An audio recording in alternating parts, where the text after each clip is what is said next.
요한계시록 우리 10장 공부할 텐데 우리 다 펴서 계시록 10장을 펴시다.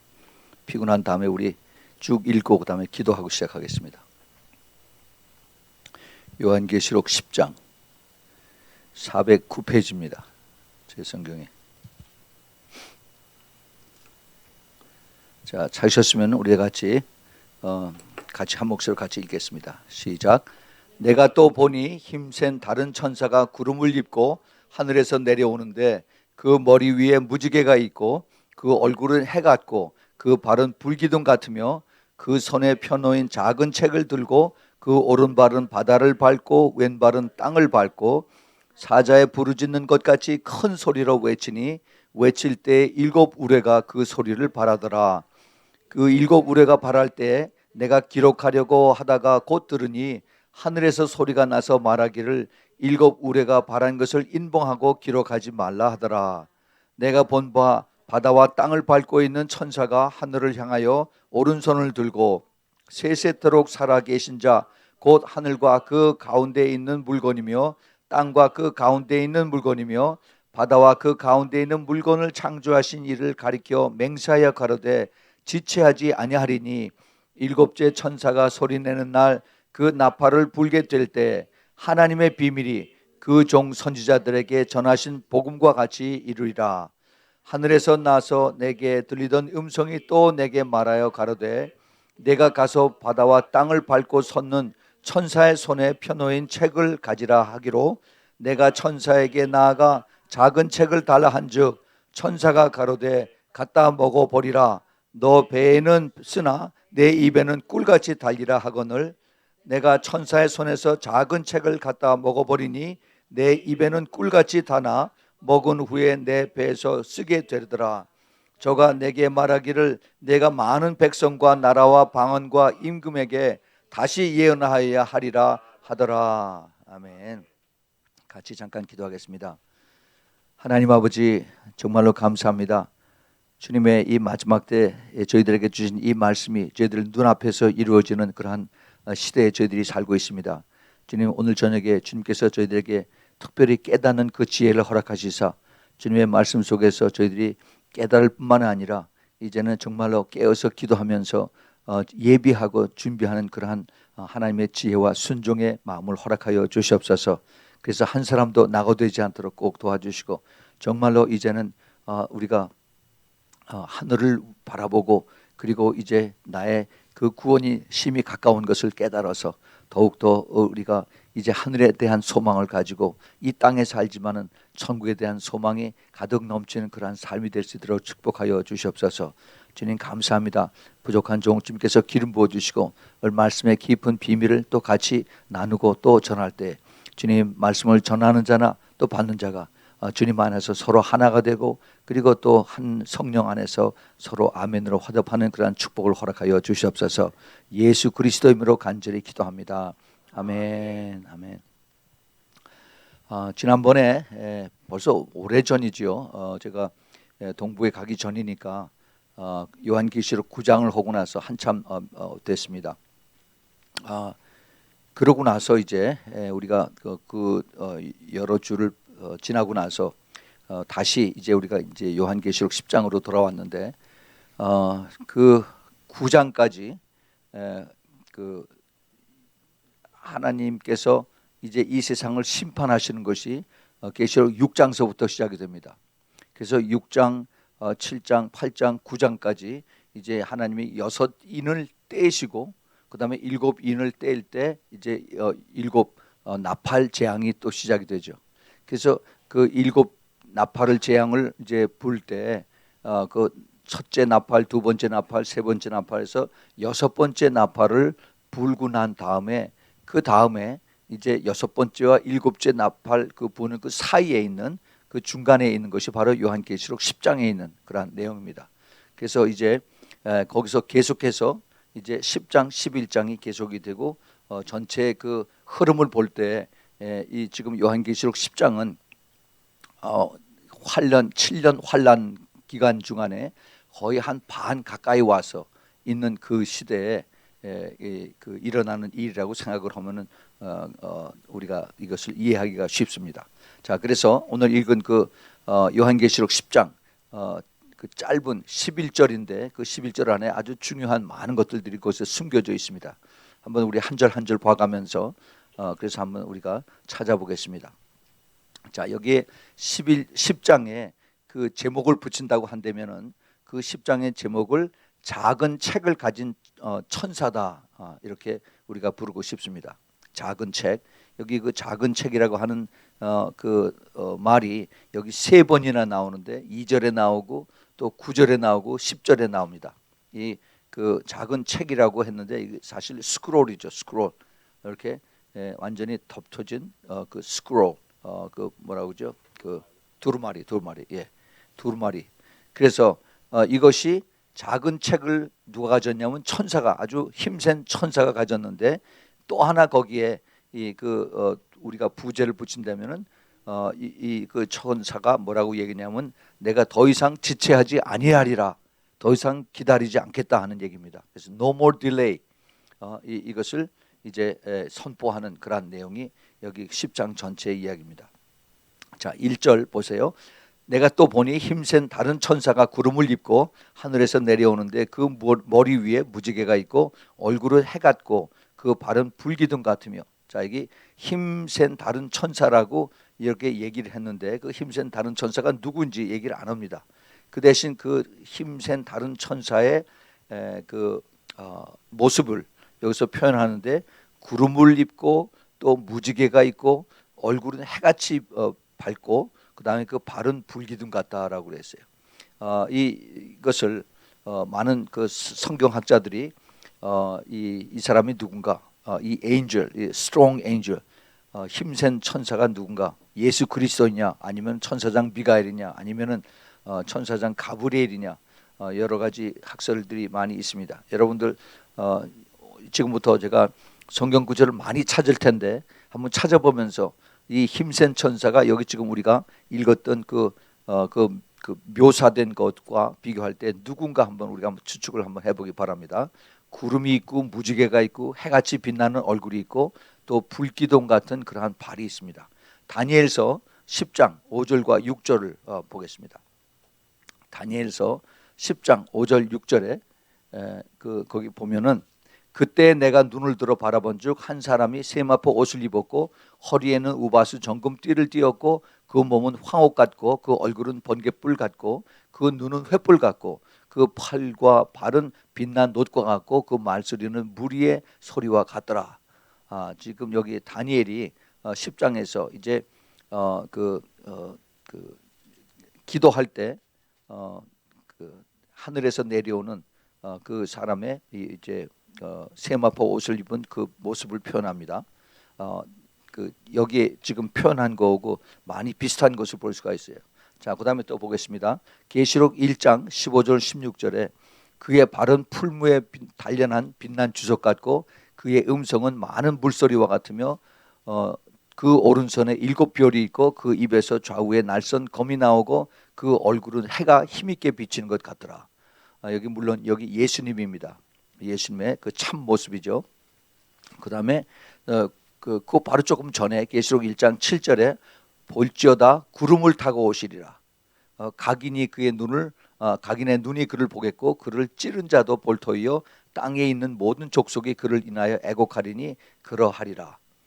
그래서 이제 그 예수님의 모습하고 많은 유사점이 있는 것을 우리가 봅니다. 그 하나님의 임재 또는 그 예수님이 이제 다시 오실 때 그 구름이 많이 나타나는 것을 볼 수가 있어요. 마태복음 24장 30절에도 그때 인자의 징조가 하늘에서 보이겠고 그때 왕 땅의 모든 족속들이 통곡하며 그들이 인자가 구름을 타고 능력과 큰 영광으로 오는 것을 보리라, 이렇게 말씀을 했습니다. 그래서 이제 그 다른 힘센 다른 천사 이의 모습이 지금 누구하고 같은가 하는 것을 우리가 지금 찾아보고 있습니다. 그 다음에 이제 무지개가 있다라고 그랬죠. 무지개를 창세기 제일 처음에 나오는 것이 창세기 9장 12절서부터 14절에 있습니다. 하나님이 가라사대 때 내가 나와 너희와 및 너희와 함께하는 모든 생물 사이에 영세까지 세우는 언약의 증거는 이것이라. 내가 내 무지개를 구름 속에 두었나니 이것이 나의 세상과의 언약의 증거니라. 내가 구름으로 땅을 덮을 때 무지개가 구름 속에 나타나면, 그래서 이제 무지개하고 또 구름하고 여기 연결이 됩니다. 그 무지개가 나중에 또 나오죠. 계시록 4장 3절에도 안두신이의 모양이 벽옥과 홍보석과 같고 또 무지개가 있어서 보좌에 둘려 있는데 그 모양이 녹보석 같더라라고 이렇게 묘사를 하고 있습니다. 지금 물론 하늘에 계신 하나님 또 그리고 이제 야훼 그 예수 그리스도의 모습을 여기서 그 묘사를 우리가 여기서 볼 수가 있습니다. 그 다 언약이고 그 다음에 무지개고 또 그리고 구름이고 또 그 밝게 비치는 해같이 비치는 얼굴의 모습이고 또 그리고 그 목소리가 번갯빛 같고 눈은 횃불 같고 그렇게 나왔죠. 히브리서 9장 14절 15절에 하물며 영원하신 성령으로 말미암아 흠없는 자기를 하나님께 드린 그리스도의 피가 어찌 너희 양심으로 죽은 행실에서 깨끗하게 하고 살아계신 하나님을 섬기게 못하겠느냐. 이를 인하여 그는 새 언약의 중보니 이는 첫 언약 때의 범한 죄를 속하려고 주구사 부르심을 입은 자로 하여금 영원한 기업의 약속을 얻게 하려 함이니라. 그래서 이 무지개 하면은 이제 언약의 증거고 이 새 언약의 증거가 바로 그 주인공이 바로 예수 그리스도라는 것을 여기서 우리가 이제 추측을 할 수가 있습니다. 그래서 이제 그 힘센 다른 천사가 이제 우리가 예수 그리스도라고 우리가 상당히 많이 그렇게 추측을 할 수가 있습니다. 그 다음에 이제 2절과 3절을 보겠습니다. 그 손에 펴놓인 작은 책을 들고 그 오른발은 바다를 밟고 왼발은 땅을 밟고 사자의 부르짖는 것 같이 큰 소리로 외치니 외칠 때 7 우레가 그 소리를 발하더라. 이제 그 힘센 큰 천사의 묘사를 다시 합니다. 그 천사 작은 책을 이렇게 오픈되어 있는 오픈 스크롤 그 펴져 있는 작은 책을 손에 들고 있습니다. 그런데 오른발은 바다를 밟고 왼발은 땅을 밟고 있다라고 그랬어요. 그런데 큰 소리로 외치는데 그 큰 소리가 마치 그 사자 부르짖는 것 같고 또 7 우레가 그 소리를 발하는 것 같더라라고 얘기합니다. 자, 여기서 이 작은 책이 무엇일까? 그 리틀 스크롤 이것이 무엇일까?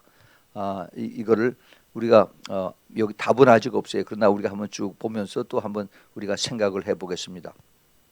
여기 이 그 큰 소리로 부르짖는 이것이 성경에 여러 군데 나옵니다. 큰 소리. 다니엘서 그 12장 제일 그 마지막 장에 그 가브리엘 천사가 보여주는 내용이 이제 거기 나오죠. 거기 다니엘서 12장 5절부터 7절에 보면은 나 다니엘이 본즉 다른 두 사람이 있어 하나는 강 이편 언덕에 섰고 하나는 강 저편 언덕에 섰더니 그 중에 하나가 세마포 옷을 입은 자 곧 강물 위에 있는 자에게 이르되 이게 지금 여기 세 사람이 있습니다. 강이 있고 강의 저쪽에 한 사람, 강의 이쪽에 한 사람 있고 그다음에 강에 있는 그 물 위에 서 있는 사람이 있어요. 그 사람이 세마포 옷을 입었는데 그런데 그 강둑에 있는 사람 중에 하나가 강물 위에 서 있는 사람에게 말을 하기를 이 기사의 끝이 어느 때까지냐라고 물어봤더니 내가 들은즉 이거는 지금 다니엘이 듣고 있습니다. 세마포 옷을 입고 강물 위에 있는 자가 그 좌우 손을 들어서 하늘을 향하여 영생하시는 자를 가리켜 맹세하여 가로되 반드시 한때 두때 반때를 지나서 성도의 권세가 다 깨어지기까지니 그렇게 되면 이 모든 일이 다 끝나리라 하더라. 자, 여기 이게 지금 후 3년 반 7년 환란 중에서 후 3년 반 때를 이제 여기서 나타내는 그러한 말을 이제 강물 위에 서 있는 자 이 지금 그 성경학자들은 이 강물 위에 서 있는 자를 그리스도라고 이렇게 보기도 합니다. 그래서 성도들의 권세가 후 3년 발에 다 깨진다라고 그랬어요. 그게 저 계시록에도 많이 나옵니다. 그렇게 되면 이 모든 일이 다 끝나리라. 그래서 지금 이 다니엘이 그 12장 제일 마지막에 하고 그다음에 지금 우리는 그 요한계시록을 보면서 계시록에서는 그 사도 요한이 똑같은 그런 내용들을 세상의 끝과 그다음에 적 그리스도의 그 행동을 나타난 모습을 두 선지자가 하나는 사도고 하나는 선지자가 이것을 보는 것을 우리가 여기서 읽고 있습니다. 자, 그다음에 이사야서 42장 13절에 보면은 여호와께서 용사같이 나가시며 전사같이 분발하여 크게 외쳐 부르시며 그 대적을 크게 치시리로다. 여호와께서 크게 외친다라고 말씀하세요. 분발해서 크게 외친다. 그래서 큰 소리로 외치는 자가 누군가 하는 것을 여기서 다시 우리가 또 추측하게 합니다. 에레미야서 25장 30절에도 그러므로 너는 그들에게 이 모든 말로 예언하여 이르기를 여호와께서 높은 데서 부르시며 그 거룩한 처소에서 소리를 발하시며 그 양은 우리를 향하여 크게 부르시며 세상 모든 거민을 대하여 포도 밟는 자같이 외치리라. 여기서도 이제 하나님의 그 진노의 소리가 크게 부르시며 포도 밟는 자같이 외치라라고 그 하나님의 모습을 여기서 이제 표현하고 있습니다. 또 호세아서 11장 10절에도 저희가 사자처럼 소리를 발하시는 여호와를 쫓을 것이라. 여호와께서 소리를 발하시면 자손들이 서편에서부터 떨며 온다라고 그랬어요. 그래서 그 여호와의 소리가 엄청 크다 하는 것을 여기서 우리가 짐작을 할 수가 있습니다. 여호와의 소리라고 하는 그 단어가 시편 29편에 아주 많이 나옵니다. 시편 29편 3절부터 9절에 보면은 거기 여호와의 소리라고 하는 단어가 7번이나 나옵니다. 여호와의 소리가 물 위에 있도다. 여호와 영광의 하나님이 뇌성을 발하시니 여호와는 많은 물 위에 계시도다. 여호와의 소리가 힘이 있으며 여호와의 소리가 위엄차도다. 여호와의 소리가 백향목을 꺾으심이며 여호와께서 레바논 백향목을 꺾어 부수시도다. 그 나무를 송아지같이 뛰게 하시며 레바논과 시련으로 들송아지같이 뛰게 하시는도다. 여호와의 소리가 화염을 가르시도다. 여호와의 소리가 광야를 진동하시며 여호와께서 가데스 광야를 진동하시도다. 여호와의 소리가 암사섬으로 낙태케 하시고 삼림을 말갛게 벗기시니 그 전에서 모든 것이 말하기를 영광이라 하도다. 그래서 여호와의 소리를 아주 큰 소리로 이제 그 시편 기자가 29편에서 여기 쓴 것을 볼 수가 있습니다. 자, 그래서 이 지금 여호와의 소리가 큰 소리로 이제 외치는데, 그런데 이 그 앞에 보면은 그 작은 책을 들고서 오른발은 바다를 밟고 왼발은 땅을 밟고 이렇게 기록을 하고 있습니다. 이것을 어떤 성경학자는 이렇게도 얘기를 해요. 그 지금 그 사도 요한이 반모섬에서 이 지금 이 환상을 하늘에 올라가서 환상을 보고 있는데 거기서 이제 그 본다면은 오른발이 바다에 있다는 것은 지중해에 한 발을 디디고 또 왼발은 땅에 하면은 왼발은 이스라엘에 발을 짚고 있으면서 그래서 남쪽을 향해서 즉 그 남쪽에 모슬렘들이 사는 그쪽에 악한 세대 마귀들에게 물들인 그러한 세대 이 조직 문화 이것들을 이제 향해서 외치시는 소리다 뭐 그렇게도 얘기를 합니다. 그러나 이건 어디까지나 이거는 그렇게 사람들이 생각하는 거고 정확하게 이거 무엇인지는 확실히 알지는 못합니다. 자, 그다음에 4절 보겠습니다. 일곱 우레가 발할 때 내가 기록하려고 하다가 곧 들으니 하늘에서 소리가 나서 말하기를 일곱 우레가 발한 것을 인봉하고 기록하지 말라 하더라. 자, 여기 이제 일곱 우레라고 하는 그 seven thunder 이것을 들을 때 그런데 하늘에서 소리가 납니다. 그 사도 요한이 자기가 보고 들은 것을 이제 계속 기록을 하고 있는데 갑자기 하늘에서 소리가 나서 말하기를 일곱 우레가 말한 것을 이것을 거기까지만 하고 이제 더 이상 기록하지 말라라고 이렇게 얘기를 합니다. seal up 하라, seal up 하고 이것을 기록하지 말라라고 그럽니다. 그 일곱 우레의 비밀이 무엇일까? 왜 하나님께서 이것을 그것을 기록하지 말라고 하셨을까? 특별한 하나님의 명령과 그다음에 하나님의 그 뜻이 있을 때 그것을 인봉하라고 그럽니다. 인봉이다. 그 seal 한다는 얘기가 다니엘서 12장에 또 나옵니다. 다니엘서 12장 8절 9절에 보면은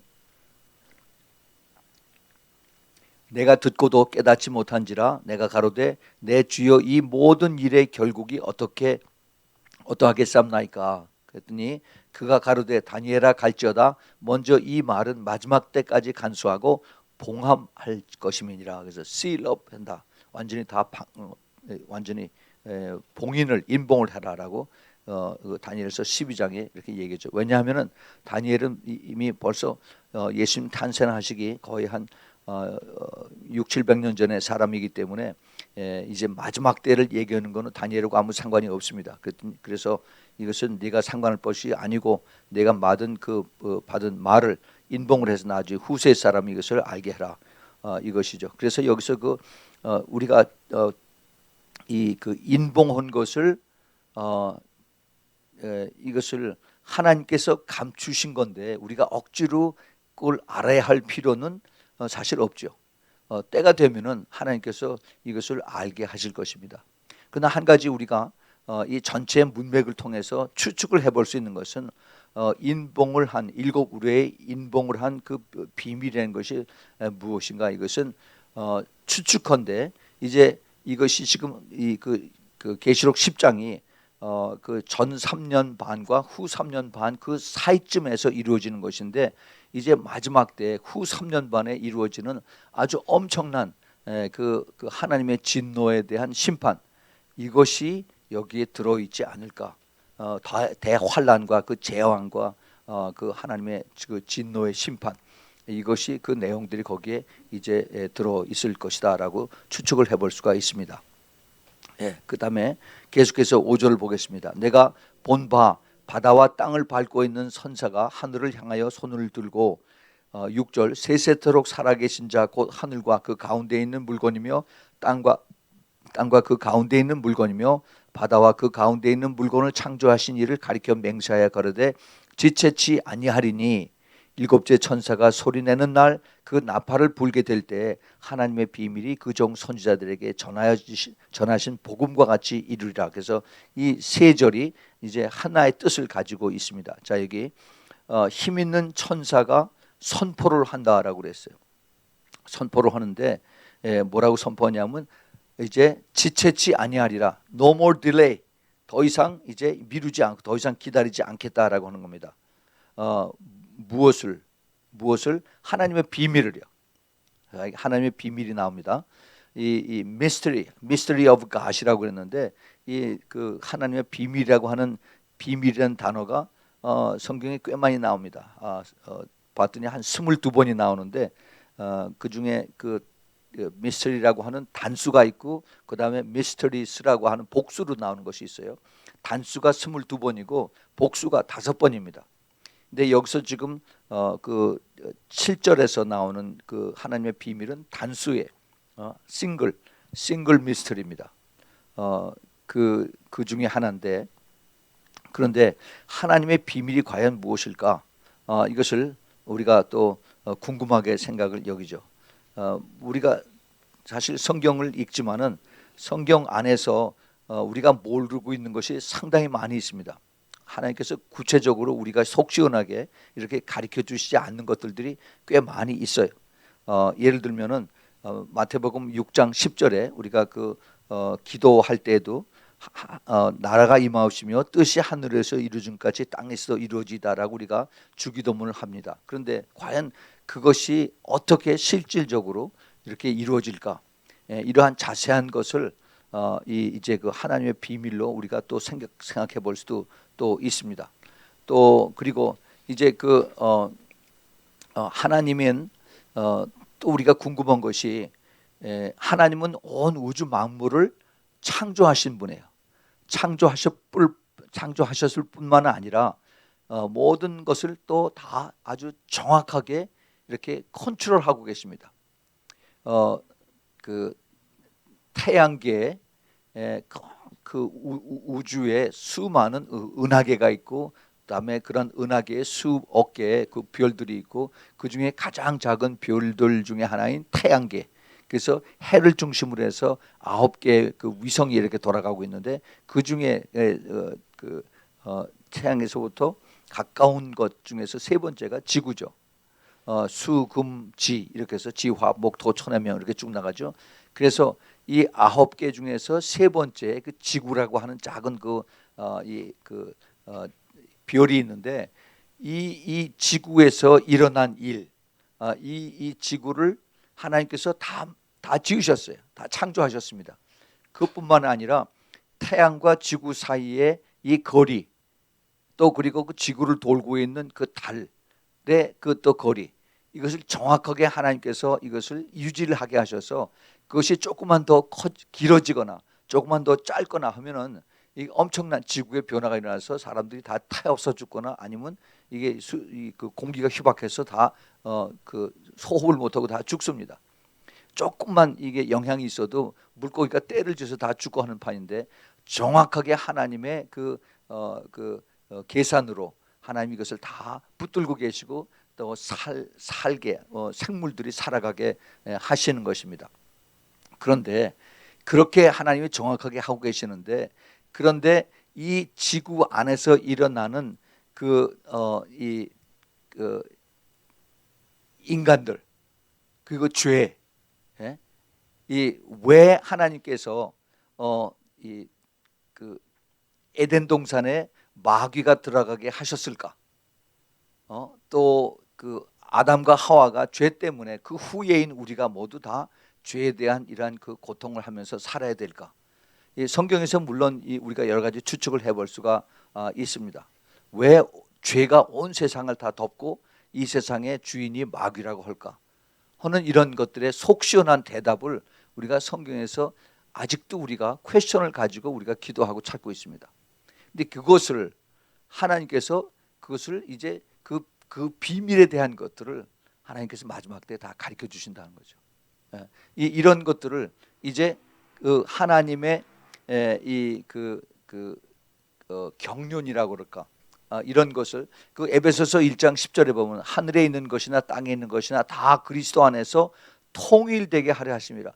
그래서 그리스도 안에서 다 이것이 하나가 되게 하는 이런 것을 허락을 하셨는데, 그런데 아직도 이 세상은 아직도 지금 통일이 안 되고 더 난방이고 아주 더 혼탁하고 지금 그런 이 세상에 있습니다. 자, 그래서 이러한 것들을 보면서 하나님께서 이것을 다 나중에 뭐라고 말씀하셨냐면은 그 7절에서 7 천사가 소리내는 날 그 나팔을 불게 될 때 하나님의 비밀이 그 종 선지자들에게 전하여진 복음과 같이 이루리라 그랬어요. 그래서 하나님의 이 비밀이 마지막 때에 이루어진다는 겁니다. 언제 이루어져요? 이것이 이제 후 3년 반 그 동안에 이것이 다 이루어진다는 겁니다. 자, 거기 우리가 잘 어텐션을 해야만 여기서 볼 수가 있습니다. 그런데 그 동안에 하나님께서 하나님의 그 진노의 심판을 홀도하고 있었습니다. 홀도하고 있었어요. 지체하고 계셨습니다. 그런데 더 이상 지체하지 않겠다라고 했어요. 이 말씀은 이제 그 전 3년과 후 3년 그 중간에 하시는 말씀이기 때문에 이제 후 3년이 시작이 될 때 이때 더 이상 홀도하지 않고 계속해서 하나님이 이제 그 진노의 심판을 그대로 이루시겠다는 겁니다. 자, 그런데 왜 그동안 하나님께서 이 심판을 홀도하고 계셨는가? 베드로후서 3장 9절에 보면은 주의 약속은 어떤 이에 더디다고 생각하는 것 같이 더딘 것이 아니라 오직 너희를 대하여 오래 참으사 아무도 멸망치 않고 다 회개에 이르기를 원하시느니라. 하나님께서 이것을 허락을 하시는 것은 모든 사람들이 다 죄 가운데서 전부 다 지옥 가서 마땅한데, 그런데 하나님의 마음은 그게 아니라 빨리 한 사람이라도 더 회개하고 하나님 앞에 나오는 것이 하나님의 원하시는 뜻이다 하는 겁니다. 또 있어요. 그리고 계시록 6장 10절서부터 11절에 보면은 거기에 그 순교자들이 그 원통에서 부르짖는 그 원수 갚아달라고 하는 그러한 부르짖습니다. 순교자의 원통함. 거기 10절 11절에 큰 소리로 불러 가로되 거룩하고 참되신 대주제여 땅에 거하는 자들을 심판하여 우리 피를 신원하여 주지 아니하시기를 어느 때까지 하시려나이까 하고 물어봅니다. 각각 저희에게 흰 두루마기를 주시며 가라사대 아직 잠시 동안 쉬되 너희 동무 종들과 형제들도 자기처럼 죽임을 받아 그 수가 차기까지 하라 하시더라. 그러니까 사람이 엄청 많이 죽었습니다. 지난 2000년 동안. 또 사도 요한이 그 반모섬에서 이 환상을 보고 천상에 올라갔을 때에는 벌써 이거는 지금부터 2000년 전의 얘기예요. 그때에도 많이 사람이 죽었는데, 그런데 그 크리스천들이 앞으로 더 많이 죽어야겠다는 거죠. 지난 이제 2000년 동안 거의 이제 차갑니다. 그래서 그 수가 차기까지 그 하나님께서 심판을 보류하고 계시고 원수를 갚을 거를 하나님께서 홀드하고 계신다 그런 겁니다. 그런데 그 요한일서 5장 19절에 보면은 아는 것은 우리가 하나님께 속하고 온 세상은 악한 자에 처한 것이다. 지금 우리가 이 세상에서 살지만은 이 세상의 주인은 사탄 마귀고 우리는 거기에 소수의 마이너리티로서 우리가 하나님 앞에 속한 그런 자들로 살고 있다라고 사도 요한이 이제 땅에 있으면서 이 그 요한일서를 썼을 때 그렇게 썼습니다. 자, 그리고 요한계시록 11장 17절에 보면은 이제 요 다음 장입니다. 다음 장에 가로되 감사옵나니 옛적에도 계시고 시방도 계신 주 하나님 곧 전능하신 이여 친히 큰 권능을 잡으시고 왕노로 사시도다. 드디어 이제 예수님께서 이 세상에 이제 오실 때 이제 하나님의 큰 예수님의 권능을 잡으시고 왕노로 하시도다. 이제 만왕의 왕, 왕중왕, the King of Kings, 만왕의 왕, 만주의 주로서 이제 예수님이 다시 오시는 것을 이제 여기서 이제 그 계시록 11장에서 고백을 합니다. 자, 그런데 아까 그 7절에서 이제 그 일곱째 천사가 그 나팔을 불게 된다라는 것을 이 구절을 가지고 이 구절 때문에 이게 지금 그 7년 환란의 거의 중간쯤이라고 그랬죠. 전 3년 반과 후 3년 반의 중간쯤에 있는 일이라고 말씀을 드렸는데 이것 때문에 휴거가 이때쯤 이 마지막 나팔이라고 그래서 이때쯤 있을 것이다라고 그렇게 또 보는 그 성경학자들이 있어요. 그런데 그거는 조금 좀 너무 성급한 그 풀이라고 생각을 합니다. 왜냐하면은 자 이거를 제가 잘 설명을 드리니까 들으세요.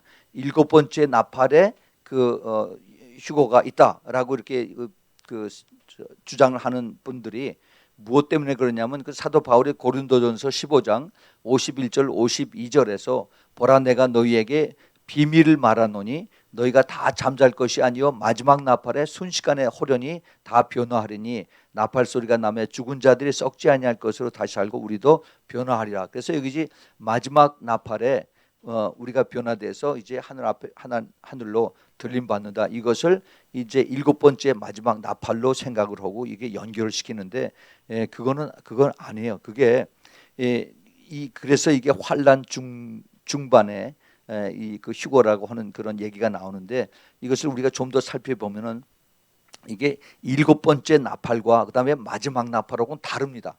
우리가 그걸 잘 알아야 돼요. 고린도전서는 그 사도 바울이 AD 한 53년에서 57년 그 사이에 고린도에 있는 편지를 썼습니다. 그리고 계시록은 AD 95년에 그보다 한 40년 후에 사도 요한이 반모섬에서 이제 환상을 보고 쓴 것입니다. 그런데 이 그 고린도전서 15장에서 그 사도 바울이 휴거에 대해서 쓴 것들 고린도 교인들이 이 마지막 나팔이 무엇인지를 너무나 잘 알고 있습니다. 고린도 교회에 그 많은 유대인들이 살고 있는데 이 유대인들은 그 마지막 나팔이라고 하면 벌써 다 알아요. 그 나팔이 그 사람들이 그 히브리 그 컬처에 그 구약에서 나팔을 부는 그 종류가 네 가지가 있습니다. 나팔을 부는 그 유대인들이 나팔 부는 유대인이 그 네 종류의 나팔인데 이것이 첫 번째는 테키아라고 하고 그다음에 두 번째는 쉐바림이라고 하고 그다음에 세 번째는 테르와라고 하는 나팔이고 그다음에 네 번째는 테키아 하게돌라라고 하는 그 나팔입니다. 이것이 이제 길게 불고 또 짧게 불고 길게 짧게 불고 이것을 해서 이 네 가지로 이제 그 나팔의 형식을 이제 불게 되는데 그런데 여기서 유대인들이 말하는 그 마지막 나팔은 그게 아니에요. 여기 출애굽기 19장에 보면은 19장 그 19절 20절에서 나팔 소리가 점점 커질 때 모세가 말한즉 하나님의 음성으로 대답하시더라. 여호와께서 시내산 곧 그 산 꼭대기에 강림하시고 그리로 모세를 부르시나니 모세가 올라갔다라고 해서 이제 그 나옵니다. 그래서 이 모세가 이제 하늘로 그러니까 시내산 꼭대기로 올라갈 때 그 나팔 소리가 점점 커진다라고 그랬어요. 이 점점 커지는 이것이 사실은 그 영적으로 보면 그 휴거에 대한 한 모델로 우리가 볼 수가 있습니다. 근데 특별히 여기서 우리가 attention 해야 될 것은 그 마지막 나팔이라는 것은 유대인 절기에 나팔절이 있죠. 나팔절. 그 나팔절에 이 유대인들의 그 오토독스 유대인들은 이 나팔 양각으로 된 양의 뿌리로 된 그 나팔을 100번을 부릅니다. 100번. 그 100번을 부르는데 계속해서 이제 그 부르는 그 순서가 있어요. 근데 그 나팔절의 그 전날 그러니까 금요일 저녁에 이제 부는데 이거를 불면서 소리를 크게 냈다가 짧게 냈다 하는데 제일 마지막 100번째 마지막 부는 이것을 라스트 트럼프라고 그래요. 라스트 트럼프. 제일 마지막 길게 크게 부는 것. 이것을 마지막 나팔이라고 그럽니다. 바로 그것이 그때 이제 사도 바울이 이제 그 사람들의 몸이 호련히 변화가 돼서 그래서 들림 받는다라고 하는 거죠. 그것이 바로 마지막 나팔의 그 뜻입니다. 이것이 이제 그 사도 요한이 이것을 본 거죠.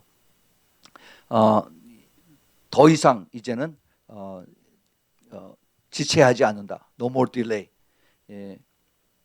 하나님께서 이제 그 어린 양이 죄 없이 흘리고 죽은 그 피에 대한 피값을 하나님이 심판을 곧 하시겠다 하는 겁니다. 그 계시록 18장 그 20절에 보면 하늘과 성도들과 사도들과 선지자들아 그를 인하여 즐거워하라. 하나님이 너희를 신원하시는 심판을 그에게 하셨습니다 하더라. 그다음에 거기 그 밑에 24절에 보면은 선지자들과 성도들과 및 땅 위에 죽음을 당한 모든 자들의 피가 이 성중에서 보였느니라. 그래서 드디어 이제 순교 당한 사람들에 대한 하나님이 심판하시는 그런 내용이 이제 거기에 나오고 있습니다. 이 그 심판에 대한 그 모든 그 내용들 그리고 심판의 그 타겟의 중심은 요한계시록 17장과 18장 거기 거의 다 들어가 있습니다. 거기에 이 음녀 바빌론에 대한 하나님의 심판이 거기에 집중해서 거기 다 있죠. 특별히 17장에 종교 통합에 대한 거 그리고 이제 정부가 통합이 되고 그다음에 18장에는 경제가 통합이 되고 하는 이런 것들이 이제 하나님의 심판의 대상으로 다 이제 나타나는 것을 볼 수가 있습니다. 그래서 이제 앞으로 하나님의 진노가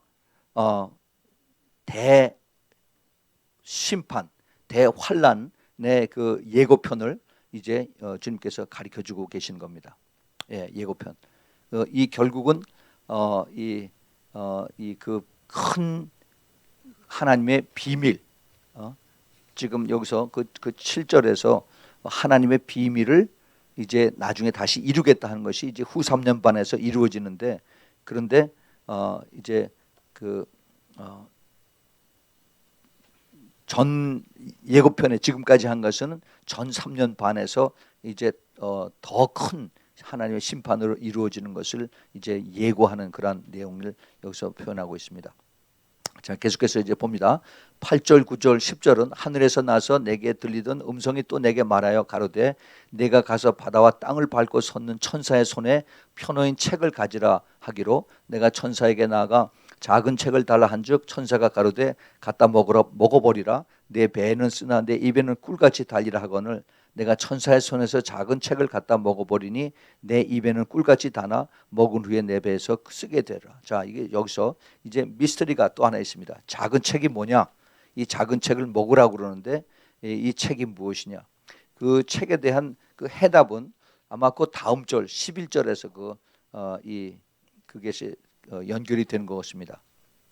그것은 조금 이따 보고요. 사도 요한이 이제 선포해야 될 그런 말씀들이 이제 그 11절에 거기 이제 내용인데 이것을 먹으라고 그러죠. 작은 책을 먹으라고 합니다. 성경에 보면은 하나님의 말씀을 먹는 음식으로 표현하는 것이 많이 있습니다. 하나님의 말씀을 떡이라고 그러죠. 떡. 마태복음 4장 4절에서 예수께서 대답하여 그랬을 때 기록시대 사람이 떡으로만 살 것이 아니요 하나님의 입에서 나오는 모든 말씀으로 살 것이라. 그래서 이 떡, 또 그리고 예수님 자신을 살아있는 떡, 리빙 브레드라고도 이렇게 얘기를 하죠. 그 다음에 또 이제 젖이라고도 합니다. 젖, 밀크. 베드로전서 2장 2절에 갓난 아이들과 같이 순전하고 신령한 젖을 사모하라. 이는 이로 말미암아 너희로 구원에 이르도록 자라게 하려 함이라. 그래서 이제 젖이라고 하는 것으로 이제 또 표현하기도 하죠. 그 다음에 밥이라고 그럽니다. 밥. 근데 밥이 아니라 사실은 고기예요. 고기. 밑입니다. 밑. 고린도전서 3장 1절 2절에 형제들아 내가 신령한 자들을 대함과 같이 너희에게 말할 수 없어서 육신에 속한 자 곧 그리스도 안에서 어린 아이들을 대함과 같이 하노라. 내가 너희를 젖으로 먹이고 밥으로 아니하노니. 여기 밥이 아까도 말한 것처럼 이 고기입니다. 고기. 그 단단한 음식. 이는 너희가 감당치 못하였음이거니와 지금도 못하리라. 그래서 고린도 교인들이 아주 영적으로 이 그 베이비 크리스천인 것을 여기서 이제 암시를 하고 있습니다. 또 그리고 하나님 말씀을 꿀이라고 하죠. 시편 111편 103절에서 주의 말씀이 맛이 내게 어찌 그리 단지요 내 입에 꿀보다도 더하나이다. 이렇게 표현하고 있습니다. 그런데 이 하나님의 말씀을 먹을 때 달고 그 다음에 속에 들어가서 쓰다라고 하는 얘기가 나오죠. 구약에서도 이런 얘기가 많이 나옵니다. 특별히 에스겔서에 2장 8절 9절에서 인자야 내가 네게 이르는 말을 듣고 그 패역한 족속같이 패역하지 말고 내 입을 벌리고 내가 네게 주는 것을 먹으라 하시기로 내가 보니 한 손이 나를 향하여 퍼지고 그 손에 두루마리에 책이 있더라. 또 그 에스겔서 3장 1절부터 3절에 보면은 그가 또 내게 이르시되 인자야 너는 받을 것을 먹으라 너는 이 두루마리를 먹고 가서 이스라엘 족속에게 고하라 하시기로 내가 입을 벌리니 그가 그 두루마리를 내게 먹이시며 내게 이르시되 인자야 내가 내게 주는 이 두루마리로 내 배에 넣어서 내 창자에 채우라 하시기에 내가 먹으니 그것이 내 입에서 달기가 꿀 같더라. 그래서 이제 같은 그 스크롤 책이 그 하나님의 말씀인 것을 여기서 볼 수가 있습니다. 근데 왜 이 하나님 말씀이 그 처음에는 달다가 그다음에 나중에 뱃속에 들어가서 쓰느냐? 이 뭐 여러 가지 학설이 있습니다. 그런데 저는 이걸 이렇게 봅니다. 하나님의 그 말씀의 그 계시, 깊은 비밀을 깨달으면은 너무나 달고 맛있고 그리고 우리가 참 기쁘죠. 그래서 이 하나님의 말씀을 참 깨닫고 그 다음에 받는 것을 우리가 꿀같이 마시다라고 하는데 그런데 그 같은 말씀이 이제 내가 이것을 계시 말씀을 전하고 선포하고 내가 순종을 할 때 이것은 그렇게 쉽지가 않습니다. 특별히 하나님의 심판이나 마지막 때에 하나님의 그 진노에 대한 것을 얘기할 때는 아주 사람들이 반대하고 이것을 배척하고 그래요. 그런데 참 안타깝죠. 그들이 이것을 받아들이지 않는 것이 안타깝고 고통스럽습니다. 왜냐하면 그것이 하나님의 말씀이고 진리이고 그대로 이루어지기 때문에 본인들이 받아들이건 안 받아들이건 간에 하나님의 말씀이 그대로 우리 눈앞에서 이루어지는 것을 보니까 속에 들어가서 이것이 참 쓰고 참 애통하고 고통스러운 것을 우리가 깨달을 수가 있습니다. 자, 이제 마지막입니다. 11절에 저가 내게 말하기를 내가 많은 백성과 나라와 방언과 임금에게 다시 예언하여야 하리라 하더라. 이제 그래서 이것이 하나님의 비밀과 또 이제 마지막 때에 대한 이러한 하나님의 그 진노에 대한 말씀, 이것이 이제 사도 요한에게, 환상을 본 요한에게 이것을 내가 다시 선포해야 된다라고 이렇게 말씀하십니다. 세상에 이거는 지금 이스라엘 백성에게 말하는 것뿐만 아니라 또 교회에 대한 것도 아니라 온 세상 사람들에게 전체에 다 얘기하는 것이에요. 내가 많은 백성과 나라와 방언과 임금에게 해서 온 세상 사람들에게 이 말씀, 하나님의 말씀을 대언하라는 명령입니다. 명령. 그런데 이게 지금 그 예언의 말씀이라고 했는데 하나님의 말씀을 대언하는 건데 무엇이냐면 구체적으로 이제 후 3년의 동안에 이루어질 하나님의 진노의 심판에 대한 것입니다. 심판. 그런데 놀라운 것은 이 하나님의 그 가장 힘들고 어려운 정말 하나님이 그 시간을 단축하지 않으면 한 사람도 살아남을 사람이 없는 그러한 그때에도 하나님의 구원의 복음이 그 안에 들어가 있다는 겁니다. 그래서 계시록 14장 6절 7절에 보면은 그 천사들이 구원의 복음을 전파하고 다닌다고 그랬어요. 그러니까 얼마나 하나님께서 참 우리를 그냥 훅 불어서 없앨 수도 있는 그러한 이 작은 지구에 하나님이 오래오래 참으시고 그리고 이제 한 생명 한 생명을 또 구원하셔서 또 참으시고 기다리시고 하는 것을 여기서 우리가 깨달을 수가 있습니다. 그래서 이제 하나님의 이 말씀, 특히 이 시대에 이 하나님께서 주시는 그 재림의 메시지, 주님의 재림의 메시지는 소수에게는 달지만은 대다수에게는 무척 쓴 것입니다. 더구나 또 신부의 책임을 다 해야 되는 그러한 이 말씀은 이것은 정말 그 나의 희생과 또 고통이 따르는 그러한 것이 우리 그 하나님 말씀을 우리가 또 받고 전해야 되는 우리 신부들의 책임이라고 여기서 우리가 적용을 해보고 싶습니다. 지금 이 10장에서는 아직 그 진노 속에 들어가지는 않았어요. 그렇지만은 거기에 들어가기 바로 직전에 이제 11장까지도 이제 그 두 증인이 나오는데 하나님께서 이제 이들을 통해서 하나님이 어떻게 하실까 하는 것을 이제 암시를 하고 계십니다. 그 9장까지 온 인류들의 뭐 3분의 1이 죽고 벌써 그다음에 수많은 사람들이 벌써 이제 죽으려고 해도 죽을 수 없는 그런 고통들을 다 겪었습니다. 그런데 그것이 끝난 게 아니라 이제는 더 훨씬 더 심한 그 7 그 대접의 재앙이 남아 있죠. 이것을 이제 앞으로 이제 인류들이 모든 남아 있는 사람들이 이것을 겪게 됩니다. 시간이 없어서 우리가 다 이것을 더 깊이 커버하지 못하는데 요즘 그 뉴스에서 이제는 뭐 아주 레귤러 뉴스로 나타나는데 그 ISIS라고 하는 이슬라믹 스테이트라고 하죠. IS 이들이 점점 그 세력이 더 커지고 강해지고 넓어집니다. 넓어져요. 지금 그냥 테러리스트 오합지졸들이 모이는 것이 아니라 아주 똑똑한 사람들이 모이고 돈이 엄청나게 지금 많이 있어서 지금 그 은행을 털어서 은행에 점령하고 나니까 유로와 미국 달러들이 수십억씩 현금으로 이 사람들이 가지고 있어요. 그리고 이제는 무기를 그냥 기관총하고 소총만 가지고 있는 게 아니라 이제는 비행기 전투기를 이제 훈련시키는 그러한 대경까지 이제 있습니다. 시리아에서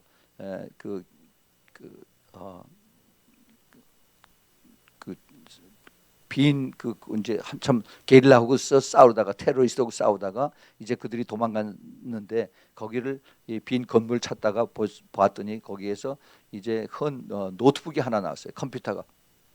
그런데 그 컴퓨터 속에 봤더니 거기에 놀라운 그런 비밀들이 그 안에 숨겨져 있는 그런 내용들이 있습니다.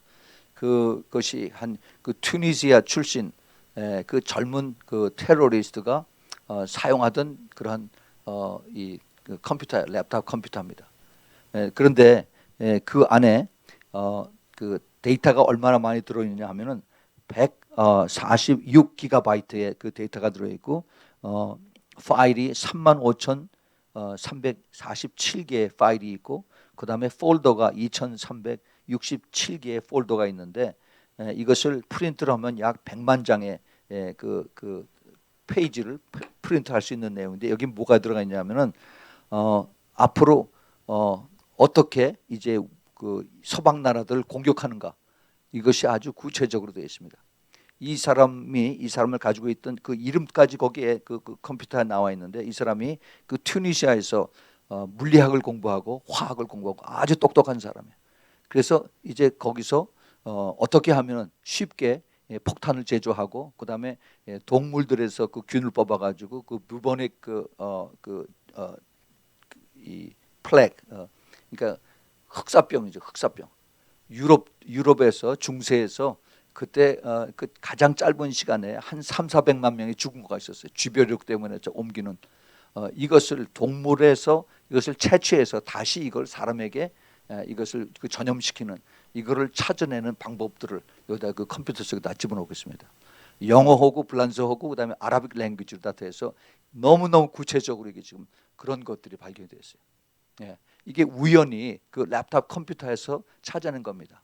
이 지금 아이시스가 앞으로 이제 환란 때 그 7년 환란 전 3년 후 3년에 이들이 이제 그 잔혹하게 사람들을 죽일 것을 우리가 지금 예고편을 보고 있습니다. 우리가 이런 것을 보면은 정말 얼마나 더 가까웠구나 하는 것을 우리가 볼 수 있어야 됩니다. 편안한 나라, 아주 안정된 나라라고 여태까지 우리가 생각을 했으면은 이제는 다시 생각할 때입니다. 세상에 안전한 것이 하나도 없어요. 이제는 이들이 지금 그렇지 않아도 최근에 CIA에서 또 그 사우디 왕이 CIA하고 그다음에 그 오바마한테 9월 달 중에 서방에 유럽하고 미국에 그 아이시스의 그 테러리스트들이 지금 주 공격 대상이 되고 있다라고 하는 그 정보를 받았다고 하면서 그것을 나눠주는 그런 그 기사가 최근에 들어왔습니다. 지금은 얼마나 지금 이들이 가까이 와 있는지 이 텍사스 그 보도에 저 텍사스하고 뉴멕시코하고 그 보도에 거기에 멕시코가 있죠. 거기 와레스라고 하는 그곳인데 거기를 통해서 이제 그 멕시칸들 또 중남미 사람들이 많이 들어옵니다. 그런데 지금 그 중에 그 아이시스 테러리스트들이 많이 섞여서 들어오고 있어요. 그것을 지금 텍사스 그 주지사 그 릭 페리라고 하는 사람이 지금 그걸 알고서 이거를 굉장히 반대하고 있는데 근데 지금 그들 속에서 지금 찾아낸 그 정보로는 그 아이시스가 멕시코에 있는 그 드럭 카텔하고 같이 연합해서 그래서 서로 돕자.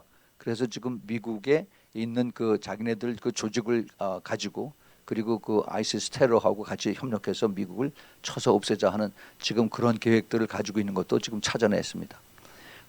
참 지금 너무너무 빨리 또 이것이 더 넓게 확산이 되고 있는데 우리가 이것을 알고 정말 주님이 오실 날이 얼마 안 남았다는 것을 우리가 피부로 느낍니다. 자, 우리가 그럼 어떻게 살아야 되느냐? 우리는 정말 이 시대에 이게 영의 싸움이에요. 영의 싸움.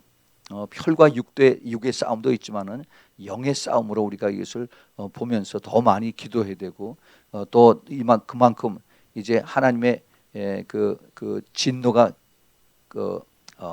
가까이 있는 만큼 또 우리가 고향으로 갈 날도 심히 가깝습니다.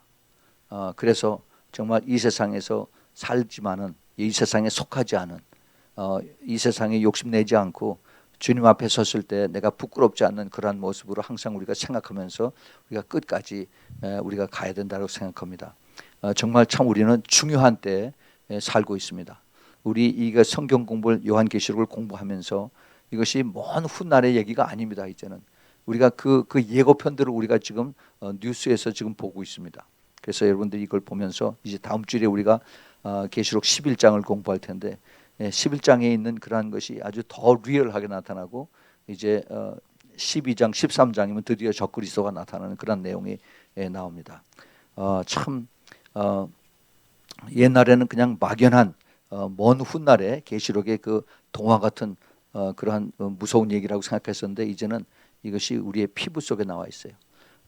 시간이 되면은 좀 있죠. 여기 그 유튜브 속에 그 킹덤 어게인스트 킹덤이라고 하는 거를 좀 봤으면 좋겠는데 얼마나 이들이 잔인하게 사람들을 죽이는지 이런 것들이 지금 유튜브를 통해서 이 사람들이 일부러 이것을 전하고 있어요. 우리가 이렇게 사람들을 죽인다.